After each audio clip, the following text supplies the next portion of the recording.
Hasil pemantauan hutan Indonesia tahun 2020 menunjukkan bahwa luas lahan berhutan seluruh daratan Indonesia adalah 95,6 juta hektar atau 50,9% dari total daratan, di mana 92,5% dari total luas berhutan atau 88,4 juta hektar berada di dalam kawasan hutan. Masih banyak area hutan yang bisa dioptimalkan. Dalam mendorong program pemerintah khususnya optimalisasi usaha sektor kehutanan, kami berkumpul dalam satu pembahasan utama yang menarik, sinergi dan kolaborasi antar akademisi, non-akademisi, praktisi, dan kementerian terkait menjadi jurus jitu utama untuk optimalkan sumber daya yang ada, baik sumber daya alam atau sumber daya manusia. Masih dengan Ilham Jakarta dari Pemimpin Masa Depan, dan kebetulan pada sore hari ini kita tiba-tiba ada pertemuan yang memang perencanaannya pun tidak begitu lama merencanakan pertemuan ini. Dan ini adalah satu bentuk penyatuan antara akademisi dan non-akademisi. Ini yang menarik. Rencana ke depan apa yang bisa dikembangkan untuk masyarakat nih, Pak? Kita kenalkan dulu ya masing-masing. Oh, boleh silakan. Ya, nama saya Andi Yuniarso. Saya adalah dosen dan juga deputi di Nawacita. Dan senang sekali kita bisa bergabung di sini. Tuhan Allah menemukan kita. Semoga kita bisa berkontribusi untuk pengembangan SDM NKRI. Oke, Pak Cek, perkenalkan diri dulu. Terima kasih sudah berjumpa dengan teman-teman. Ini Pak Natalis, Bapak dengan Pak Ilhan. Semoga hari ini bisa menciptakan satu cerita panjang atau satu pekerjaan ke depan yang bisa membantu masyarakat. Amin. Oke, Pak, silakan perkenalkan diri dulu. Ya, saya Natalis Tumorang, ya aktivis, ya akademisi, ya profesional gitu ya. Sudah lama kangenan sama Kakak Jack, tapi lewat WA, lewat handphone gitu. Karena begitu banyak kesibukan ya beliau ya. Tapi saya kira alhamdulillah ya kita bisa bertemu sore hari ini. Saya sehari-hari mengajar di Fakultas Teknik Lingkungan Sahid, tapi juga dengan berbagai aktivitas kaitannya dengan lingkungan, anak-anak muda dan sebagainya lah. Nah, sedikit tuh udah dibocorin anak muda entrepreneur tuh. Nah, mungkin kita langsung dulu dari Bapak nih, Pak. Apa sebetulnya program yang bisa dibagikan dengan masyarakat yang berada di daerah yang secara akademisi dan non akademisi itu bisa disinergikan dan dikolaborasikan? Ya. Karena saya sempat mendengar dan membaca sebuah artikel yang Bapak buat itu ada kerjasama partnership. Nah, silakan biar kita bagikan. Baik, saya dua hal ya. Pertama, sebagai dosen, kita semua dosen ya tahu. Bapak juga pernah jadi dosen kan, bahwa dosen itu juga selain mengajar di kampus, apalagi waktu pandemi online, kita juga offline. Nah, juga kita memberikan bimbingan bagi riset. Riset itu nggak cuma di kota, tapi di perpustakaan ya, dengan data empiris, tapi juga dengan data sekunder, tapi juga riset di daerah. Nah, ini kita push mahasiswa itu untuk melakukan riset di daerah. Satu, kedua untuk pengabdian masyarakat ya. Pengabdian masyarakat itu ke daerah ini, mahasiswa ini ilmunya dikasih terapkan ke lokal. Misalnya contoh, ada mahasiswa teknik industri ya, teknik informatika yang dari universitas, saya juga ngajar di Perbanas dan di UNSP itu Saputra Sukabumi. Mereka itu mahasiswa itu ditaruh di suatu daerah-daerah yang agak jauh dari kota, justru terpencil ya, yang kadang-kadang signalnya susah. Tapi kenapa kok itu? Karena mereka justru lahan pertaniannya luas banget, Pak. Kalau di kota mana ada lahan pertanian luas 1 hektar 2 hektar, nggak ada. Kalau di sana puluhan hektar, belasan hektar itu udah biasa. Nah, ke sana terus mereka ini mahasiswa ini gabung. Kalau yang informatika itu dia membangun jaringannya, jadi pakai jaringannya dia ngambil signal dari mana, itu satu. Kedua, dia menggunakan elektrik, itu menggunakan solar cell. Kemudian dia membuat suatu wifi, satu pusat dikasih wifi. Ini anak-anak teknik informatika. Terus anak-anak accounting, anak-anak manajemen, anak-anak mahasiswa pemasaran ini membuat survei bagaimana petani di situ itu nggak cuma jualan bahan baku, apalagi kalau financingnya maaf ya dari tengkulak. Nah, ini jangan, kalau bisa dari sekarang kan Kemenkop mempunyai program yang namanya GUR 3% ya, sama manajemen fee mungkin sekitar berapa 6% atau whatever ya, tapi itu jauh lebih murah daripada komersial. Nah, petani bisa dapat itu dengan dana pinjaman murah, nggak perlu jangan ijon.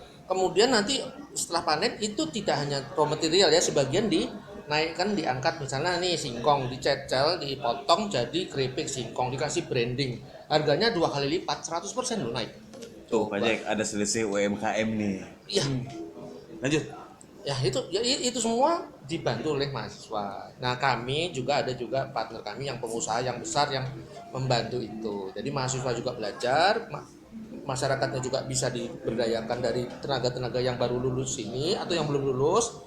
Nah dari sisi yang lain saya sebagai pengusaha ngajak investor-investor yang mau memodalin ini. Crowdfunding juga dong itu. Kalau crowd itu kan Crowdfunding kan mengambil maksudnya kan crowdfunding. Iya. Nah, Crowdfunding itu kan mengambil pendanaan Yes. untuk pembiayaan sebuah proyek. Yeah. Katakanlah 1 hektar betul. 20 juta cuma perlu 20 orang. Satu hektar 20 juta. 20 juta. HPP, harga pokok produksi untuk bawang atau apa aja. Oke, sayur kali ya. Sayur. Soalnya kalau bangsanya cabe itu 35. Nah, kan 35. Nah, agak lumayan ya. Ya, itu dia. Nah, gimana caranya supaya dari dia tanam cabe atau kentang ya, modalnya itu kentangnya jangan cuma dijual pada saat di sini scheduling lah. Nah, segitu. Scheduling time-nya jangan panen pada saat everybody panen. Udah jelas turun. Satu, kedua, udah gitu dia jual raw material, dia nggak bisa naik kan. Dia jualnya dalam waktu 1 bulan, 2 minggu dia busuk. Nah, gimana caranya supaya tak jadi keripik singkong? Nah, atau jadi tepung singkong, jadi pakanan ternak, whatever. Nah, ini di sinilah pengusaha membantu juga. Gitu. Saya rasa pendek aja ya. Soalnya kalau kepanjangan nanti bisa. Ini udah menarik. Waktunya. Pendek aja udah menarik Pak dosen. Nah, sekarang dari Pak dosen nih, satu lagi. Pak dosen, apa program yang bisa dibagikan, disinergikan? Silakan buat kita bagikan ke teman-teman di daerah. Sebenarnya kalau secara praktis teknis yang bisa digeluti khususnya masyarakat secara umum, kalau kita lihat sekarang program-program dari kementerian itu sebenarnya semua kan sangat praktis bisa kita lakukan gitu ya. Hanya tadi memang kendala-kendala yang saya kira hari ini kita hadapi adalah kalau sudah terlalu banyak produk ini dikemanain gitu. Overload ya? Tadi beliau kan menyampaikan kalau everybody panen, ya kan? How about marketing, kan itu kemudian pertanyaan. Harga pasti turun. Dan harga pasti turun. Dan kalau sudah harga turun, semua frustrasi kan. Semua akan menghitung waktu, tenaga apa yang sudah dilakukan, dan karena frustrasi itu kemudian tidak mau lagi melakukan hal yang sama. Padahal mungkin kalau kita atur sedemikian tadi schedule-nya itu, apalagi kan kita ini kan sangat dirahmati Tuhan dengan musim yang sangat baik ya. Betul. Hanya 2 ya. Musimnya hanya 2 musimnya. Artinya apalagi sekarang relatif karena climate change ini, perubahan iklim ini kan hari ini kelihatannya lebih banyak hujan hari-hari ini dibandingkan matahari. Artinya peluang untuk menanam lebih banyak. Tapi itu tadi lagi-lagi kalau kita menanam hari ini, kalau panen bagaimana dengan pihak yang membeli? Saya kira Pak Jokowi jelas ya kemarin di rapat kabinet itu mengingatkan ya. Kalau khususnya kemarin beliau mencontohkan soal Bulog misalnya, beliau mengingatkan ternyata begitu panen Bulog nggak bisa membeli. Karena Ya kan? masih Karena ada dana atau gimana tuh? karena Karena Bulog teknis itu. sendiri akhirnya menimbun tidak. Itu jaminan teknis. Nggak cukup warehouse-nya. Iya, Warehouse-nya kurang. menimbun dan kemudian tidak tahu juga menjual kemana. Akhirnya kualitas beras kita menurun. Begitu kualitas beras menurun, harga nggak ada mas. Begitu harga udah jatuh, ya terjadi frustrasi ke masyarakat khususnya petani. Berarti marketing ya Pak dosen? Saya kira marketing Mungkin hari ini. sedikit edukasi buat masyarakat yang ada di daerah yang lihat tayangan ini. Mungkin dari Pak dosen sendiri apa yang titik poinnya, point of view-nya di mana nih? Marketing, bikin pelatihan atau apa? Bagi saya tadi menarik soal pengemasan ya. Itu juga pengemasan ini di samping meningkatkan harga, tapi juga akan membuat dia menjadi semakin lama bertahan. Yes. Karena ada proses dalam pengemasan itu. Betul. Penting. Tapi saya masih lebih yakin dengan time schedule itu tadi. Ya. Jadi memang kita harus menciptakan katakanlah orang-orang yang konsen di bidangnya. Terus orang-orang ini tidak hanya kita latih, tetapi kita atur dalam kut-kut ya. Kita atur, kita diskusikan bersama. Iya. Mungkin kamu ini dulu sekarang. Ya, betul. Mungkin ini dulu sekarang, Ya. ini dulu sekarang, ini dulu. Ya. Tapi ini satu dengan yang lain dalam koordinasi dan saling ganti. Betul. gitu loh. Gak mungkin soalnya waktu itu suruh nanam A, habis itu lahannya kosong Oh, kan. iya, Jadi dia gitu. mungkin nih, maaf nih misalnya ya, satu kentang, Anda Bapak kentang dulu ya. Iya. Habis itu Bapak sayur, Sayur. saya sayur, Anda jagung. Habis itu Bapak yang kentang, Anda yang sayur, nah gitu. Dia tidak terlalu berarti dia Pak. Rutin Iya. gitu. Jadi itu apa namanya? Saling mengisi dia. Nah, kalau bayangkan ini semua kentang. Udah. Buat Itu yang terjadi sama orang. drop. Dalam semua hal kita selalu terjadi begitu. Iya. Jadi kita main, maaf, ini kayak main sepak bola. Itu 11 orang selain kiper ya. Itu ngeroyok bola. Ini satu bola ya. Kan kacau itu gitu. Iya. Enggak ada Nah, jadi buat bagian. teman-teman di daerah yang melihat tayangan ini memang dari pola tanam dan pengembangan inovasi inovasi produk itu bukan hanya produknya tanam jagung jadi jagung gitu. Yap. Harus ada inovasi jadi popcorn Jadi lah, atau popcorn, jadi iya. tepung atau jadi apa. Bahkan packagingnya ya. Packaging, iya. Ya, Itu pada penting. saat packaging. Iya. Nah, Karena itu ini tidak hanya akan desain nih. tidak hanya meningkatkan harga karena kemasannya menarik, Nah. tapi juga dia pasti semakin awet karena Iya. ada teknologi di situ. Iya. Ini mungkin bentar ke Pajak dulu Pajak, sebagai silakan. Presiden UKM, UMKM dan IKM Nusantara nih apa yang bisa dibagikan buat teman-teman di daerah di Pajak? Ya sekali lagi saya bangga bisa bertemu dengan dua teman ini. Semoga ke depan UMKM makin maju, Ya. bisa bekerja sama dengan para petani untuk meningkatkan seperti apa Pak Natalis bilang tadi, terutama siapa yang mau beli. Jangan kita tanam yang ada yang beli. Iya. Off-takers ya. Iya. Oke, mungkin sedikit aja. Boleh nggak sih kita besok, lusa atau bulan depan kita berada di satu lahan dan kita bikin prototip bersama? Oh jangan, saya nggak setuju kalau bulan depan. Minggu depan. Minggu depan. Minggu depan, Oh. setuju? Iya. Oke, kalau Harus oke, minggu depan. kalau Minggu kalau depan. oke kita Jangan bawa bulan depan kelamaan. Oke, minggu depan. kita Ya. bawa ke itu ke Pangandaran. Pangandaran bisa. Wow. Ada beberapa titik yang memang khususnya saya dari PT Tani, Terdasalimba Agronerik Integrasi memang sedang bekerja sama dan ada komunikasi yang baik dengan beberapa off-taker di luar negeri sana untuk kita bikin perkebunan yang belum bisa saya sebutkan, tapi nanti sebentar lagi kita akan prioritaskan itu karena dia siap beli, dia siap danai, bahkan bibitnya sekarang masih agak tekor yang berada di Indonesia. Saya belum bisa bocorkan ini, kenapa? Takutnya programnya ini tidak terstruktur. Iya, iya. Jadi nanti pola tanamnya Iya, iya. rame Nah, kayak itu. yang Pak dosen Itu bilang, kaget semua. Iya. Semuanya nanam tanaman sama ya. Jadi nanti hubungi aja nih email di bawah ini ke Pak Ajeng dan ke kita. Kita adalah tim sinergi dan kolaborasi dalam mewujudkan Indonesia berdaulat pangan. Itu sama kalau kita sudah bicara soal pertanian, bicara soal lahan. Wajah kita dibuka dulu ya. Iya. Dan sejatinya ini adalah para dosen-dosen yang telah melahirkan pemimpin masa depan yang mungkin hari ini juga melihat tayangan ini. Sudah saatnya mereka kembali ke desa, Iya. Pak dosen. Saya kira ya. Oh iya, itu mahasiswa harus kembali ke desa karena gini ya. Ya maaf ya, saya bilang Amerika. Yes. Ini ada cerita sedikit ya Amerika. If you are staying in America, you can evaluate that many of the driver there reluctant to be a driver. Why? Because when they got that one project from one point A to point B, previously they got $3,000, and then they have to pay only 1,000 for the fuel. Now they have to pay 2,000 for the fuel because the fuel is increasing. Ya, ini sorry buat para petani atau para orang yang di daerah nggak ngerti kali.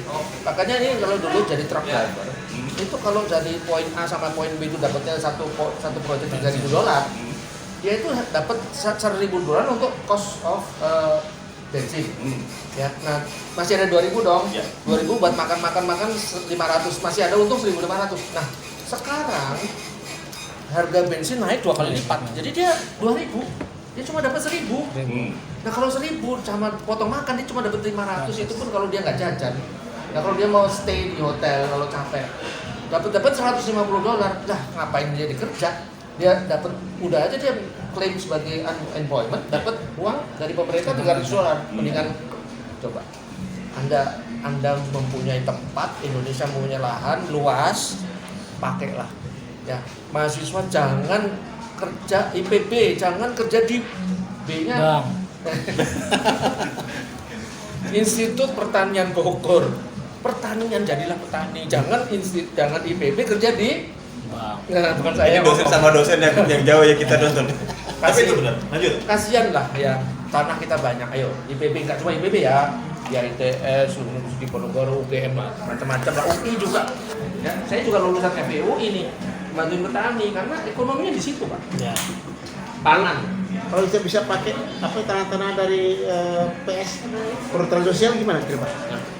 Itu Banyak sekali, itu, Pak. iya. Saya sedang menulis itu dan saya sedang kirimkan ke sebuah jurnal. Jadi menarik begini, perhutanan sosial ini ada sekitar 5 skema ya. Salah satu misalnya yang sedang menarik sekarang ini adalah katakanlah PHBM ya, pengolahan hutan bersama masyarakat. Ya, jadi bagaimana kawasan-kawasan hutan ini masyarakat diajak dilibatkan bersama mengelola. Lahan-lahan yang kosong ditanami oleh masyarakat, kemudian nanti dipanen oleh masyarakat dan kemudian dijual dan bahkan dibantu oleh katakanlah perhutani ataupun siapa sajalah pemilik lahan ini. Ada bahagia sedikit ya. Iya. Berarti hutan dulu terkelola dong. Hutan terkelola dengan baik dan yang pasti tegakkan ini menjadi aman karena apa? Ya, Setiap masyarakat yang mengelola kawasan perhutanan ini harus menjaga tegakannya. Sehingga tegakan ini tetap baik, masyarakatnya otomatis sejahtera. Karena apa? Relatif kan tanah kita ini kan semua subur kan. Mana-mana pun. Tegakan itu artinya pohon-pohon Pohon, besar. iya, pohon-pohon besar. Jadi dia kayak Pohon-pohon yang tupang ditanam. sari. Iya, ya, di tupang sekitar. sari. Apa ada namanya silvopisteri. Jadi yang ada aliran-aliran sungainya bisa dibuat kolam-kolam, di sana dibuat ikan Ya, gitu ya. betul. Terus ada agroforestry, ada agrowisata, ekowisata, segala macam. Sekarang nih menarik ya. Kalau kita sekarang ke puncak, Ya. kita akan disuguhkan, Ya. kita menginap di areal hutan, kita dikasih tenda. Wah itu. Ya, itu menarik sekarang. Jadi ada banyak orang datang dan mereka nginap di tenda-tenda, mereka merasakan alam. Jadi Ya. saya tadi seperti yang Mas bilang, jadi ya kembali back to desa, kembali ke desa karena sebenarnya khususnya Indonesia kekuatan kita, kedaulatan kita sebenarnya kan di desa. Iya. Makanya ada istilah misalnya Jakarta itu desa yang berkembang gitu. Kan semua begitu. Kota-kota kita yang berkembang itu sebenarnya dari desa, kumpulan orang desa kemudian menjadi besar. Iya. Nah, cuman memang saya melihat ada stigma bahwa petani itu cenderung miskin dan bodoh gitu ya. Kita stigma itu. Saya anak petani. Itu Ya. orang yang nggak ngerti. Ya itu. Nah, yang nggak ngerti potensinya. itu yang harus kita rubah. Saya ketemu karena kemarin saya menulis itu di daerah Cianjur, saya ketemu dengan beberapa anak-anak muda ya, yang sekarang mereka menanam cabai Mas. Ya. Mereka menanam cabai, menanam jahe merah, Jahe merah. gitu ya. Dan saya tanya, ini pekerjaan yang bodoh dan sia-sia nggak? Izin potong Pak dosen, izin banget. Karena ini masih direkam dan saya akan kasih tahu petani-petani di daerah itu mobilnya Fortuner, Pajero. Berarti Loh, tidak miskin itu dong? yang terjadi. Tidak miskin. Tidak, cuma paradigma aja. Kenapa?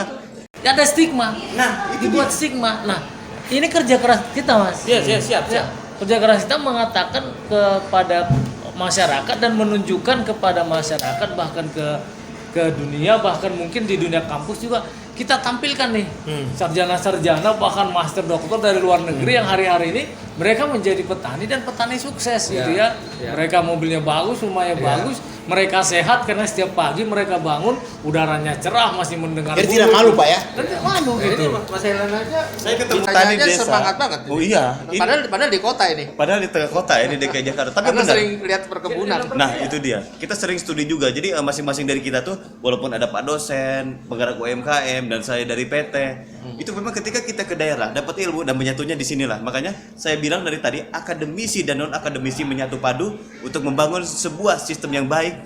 Walaupun sekarang sudah berjalan antara perhutanan sosial tadi yang sudah disebutkan, ada pendampingan dari kementerian di sana yang sudah sangat luar biasa, juga PPL diturunkan oleh kampus-kampus, Ya. dan itu harus lebih optimal lagi. Kenapa? Harus sampai ke produk dan cuma sehari 2 hari gitu maksud saya, tuh Pak dosen. Ya.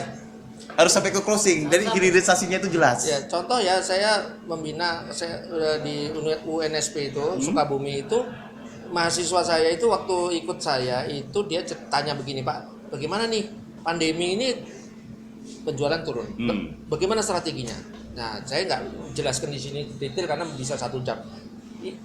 Saya berikan guidance. 1 semester dia lulus, semester kedua dia bilang gini, Pak, omset kita naik Pak, gitu, naik. Jadi ini sebelum pandemi turun, sebelum diumumkan dia udah naik. Udah naik. Karena strateginya udah saya kasih guidance salah satunya. Gini ya dengan online. Nah, jadi bukan pasar offline lagi jual ke, tapi dia online tuh. Dan itu Anda bisa lihat itu dia dibikin keripik singkong namanya, saya promo lah ya, biarin lah ini kita membantu ya. Namanya Kahla, itu di Sukabumi. Itu dia juga menang di dalam suatu acara apa sih namanya di salah satu TV, ya lupa saya TV-nya apa. Itu mengenai apa juragan, acara juragan. Dia salah satu yang menang. Gitu. Karena apa? Karena dianggap sebagai suatu bukan perusahaan ya, dia punya ruangan seperti gini deh, ini kira-kira 100 meter persegi, dia punya satu home industry. Jadi ada alat pemotongnya, pemanasnya, terus nanti di packing dikasih Kahla keripik. Wah itu udah tinggal dia gencarnya seberapa aja itu. Berarti begitu pandemi itu, Pak dosen dia nggak down. Waktu tahun pertama kaget, jadi turun dia. Oke. Kaget turun, nah terus tanya bagaimana strateginya. Nah terus dia masuk ke digital marketing. Terus dia bangun komunitas. Digital marketing dia cuma iklan-iklan nggak ada yang beli. Bagaimana caranya? Dia main di komunitas, dia main di blogging, dia main di IG, dia main di Facebook, baru naik lagi. Nah terus saya bantuin mahasiswa, kalau mannya belum punya ide datang ke sana, salah satunya lah. Tapi tadi masnya bilang benar, punya Fortuner salah satu yang di Jawa Timur Pak, itu petani, peternak Pak, bebek. Terus mahasiswa datang kan, Bapak peternak bebek ya? Iya. Bebek Bapak berapa? 1 juta. Alah, 1 juta bebek Pak, pakai Untungnya sandal berapa kali ini, ambil kalkulator coba. pakai sandal jepit ya. Kalau di luar ketemu sama beliau itu yang punya itu ya kita pikir petani biasa. Tuh omsetnya Pak. Dia harus ke ladang, dia harus ke sawah dengan jalanan yang terjal, mobilnya tuh udah bergardan 4x4 tinggi. Makanya ini petani apa pengusaha? Saya petani. Nah, jadi memang Pak Jack sepakat tidak? Hari ini stigma petani miskin, petani bodoh, petani keterbelakangan, hilangkan itu Pak Jack. Silakan Pak Jack. Silakan Pak Jack, saya kasih ruang buat Ya, sekali lagi teman-teman, dengan bertemu teman-teman ini memberi pencerahan ke depan. Bagaimana kalau kita bertani bukan jadi miskin, tetapi jadi meningkatkan dia punya ekonomi Pak. Dan itu tidak cuma retorika Pak. Memang betul mayoritas masih, karena yang tadi Bapak bilang ya, Pak Eldan bilang bahwa mereka yang knowledge-nya masih. Tapi kalau mereka rajin ya, baca Latrupus, lihat YouTube kita, apa namanya channel YouTube-nya? Pemimpin masa depan, future leader Pemimpin masa Foundation. depan. Nah, pemimpin masa depan nggak cuma menjadi pemimpin ormas loh ya. Enggak.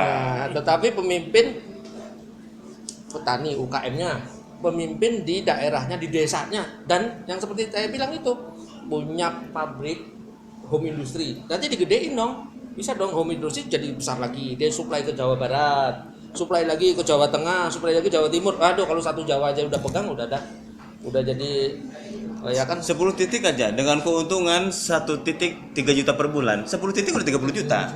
Cicilan beres. Kalau nyicil, tapi disarankan tidak. Kalau itu salah kecil Pak, 30 juta mah. Saya bicara kecilnya aja. Oh gitu ya. Pak dosen. Ya. Saya satu lagi. Ini bukan petani, bukan peternak, tetapi kosmetik. Ibu ini mahasiswi di rumah saja dia ngeramu-ramu, dia masukkan ramuannya itu oleh Pak dokter, dia bayar ramuannya, dia masukkan ke IAT, dia masukkan ke BPOM, dia bikin label sendiri, dia bikin kampanye sendiri, dia mengundang influencer, masukkan ke YouTube, blogger dan segala macam. Omsetnya 10 miliar, tapi setelah 3 tahun ya, 10 miliar sebulan. Setelah 3 tahun. Setelah 3 tahun. Itu anaknya masih Belum nama produknya itu. Nah, Ini nggak apa-apa sebutnya aja biar jadi inspirasi. Jangan ya. Nggak enak, saya soalnya ponaan saya juga. Oh. Nah, dia harus bayar saya dong. Halo Dede. Tapi bener, nggak bohong. Nanti kalau mau konsultasi ya ke training kita, nanti akan saya buka. Nah di situ dong, iya dong, ya kan. Harus begitu. Harus begitu. Kita Pak juga dosen, bisnis kan. Ya, barusan apa nih? Kebanyakan kan marketing nih. Marketing, inovasi, packaging dan lain-lain. Ada nggak sih jurus jitunya yang bisa dilakukan oleh petani atau teman-teman di daerah?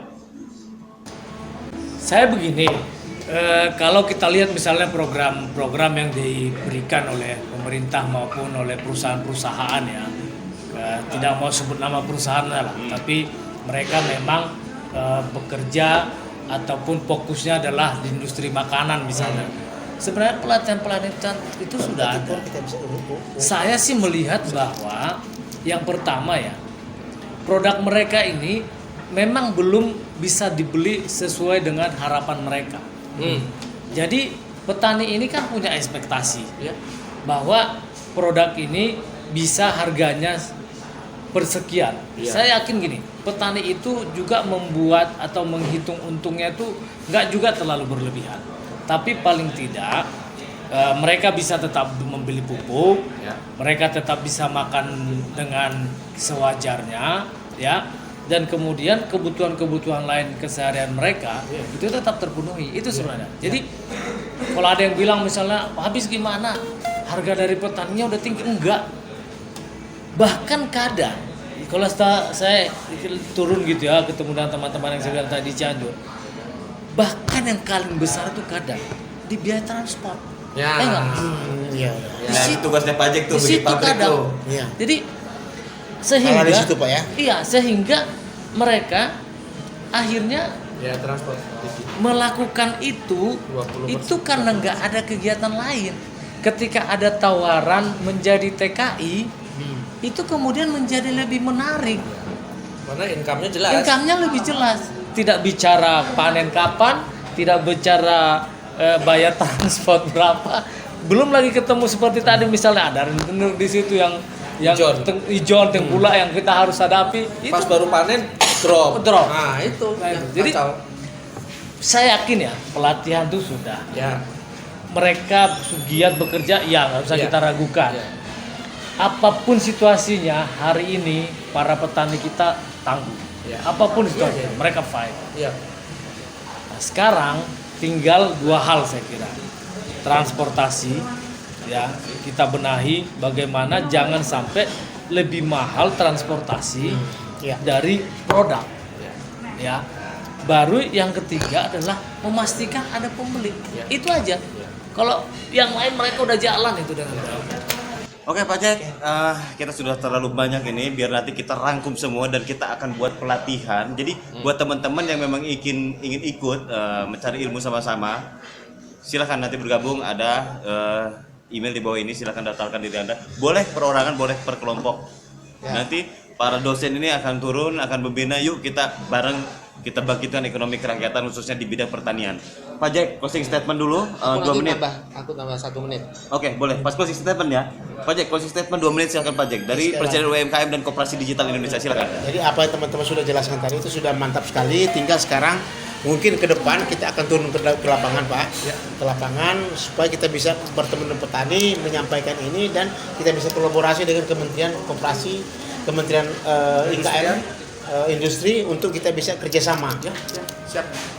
Ya. Oke, Pak dosen, 2 menit. Closing statement silakan. Baik, saya Andi Yuniarso dari Quantum Leap. Saya juga dosen di Perbanas dan juga di UNSP Sukabumi. Nanti kita akan ada training bersama online maupun offline. Kalau offline tentunya langsung lihat ya lahannya, langsung tanam, langsung coba, langsung tanya-tanya sama petaninya. Kalau yang online ya by Zoom. Nanti kita akan atur. Tentunya Anda bisa lihat di mana. Kalau Anda di Aceh datang ke sini mahal, bisa pakai online. Anda di Kalimantan, Anda di Sulawesi, tetap bisa. Caranya dengan online. Join ya. Oke, Pak dosen, closing statement 2 menit silakan. Yuk kembali lagi jadi petani. Hari-hari ini bisa lihat video di Belanda, ya, di Amerika.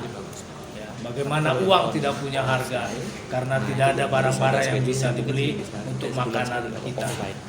Kalau makanan kita akan tersedia di meja kalau petani di desa masih ada dan mereka masih bertani. Yuk bela petani. Oke, baiklah pemimpin masa depan. Inilah program salah satu dari pemimpin masa depan, membangun kerjasama, sinergitas, dan di sini kita ada engagement antar akademisi dan non akademisi untuk sama-sama turun bertemu dengan petani, bahkan mendampingi dari awal sampai akhir. bagaimanapun tujuan kita adalah Indonesia Emas 2045. 100 tahun Indonesia merdeka, dan dimulai dari hari ini. Kita kejar dulu ekonomi 4.0, 5.0 dan seterusnya. Apalagi sekarang jenjang digital sudah sangat istimewa, di mana dunia dan segala informasi ada di hadapan kita. Kita tinggal cari saja. Iya. Ini tambah hasil dari panen. Nah, ini nggak bisa digantikan sama IT. Nah, panennya ini. Dan itu ditanggung jawab Bapak Ibu dan di peluang multi petani. Betul ya? Betul sekali. Siap. Terima kasih Pak dosen, Pak Jack, Siap. dan sampai ketemu lagi di episode selanjutnya.